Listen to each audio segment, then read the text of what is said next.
how I came to write the books about Kaya. And to do that, I have to start with how I came to write the books about Kirsten. Kirsten was one of the first 3 characters in the American Girl series. She and Samantha and Molly had their stories told first. I was living in Madison, Wisconsin, where American Girl started, and I knew they had writers writing about Samantha and Molly, but they didn't have a writer about Kirsten.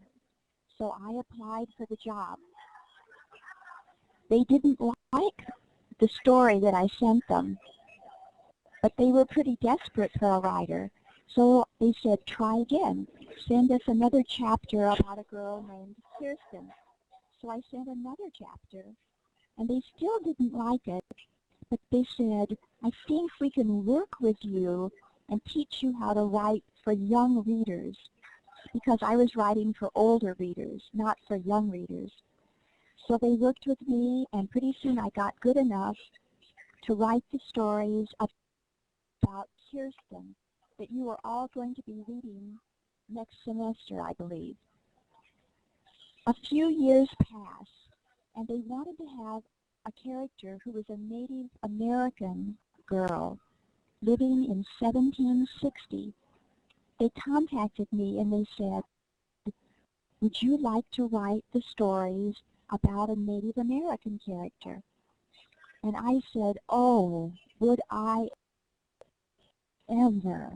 I would love to write the stories about a Native American girl. And they wanted me to be the writer because I'd already learned how to work with an advisory board and how to work with the editors at what was then called Pleasant Company. We now call it American Girl. Let me just ask you a quick question. Mrs. Mack, would you check with the students and see if they can understand me or if I'm talking too quickly?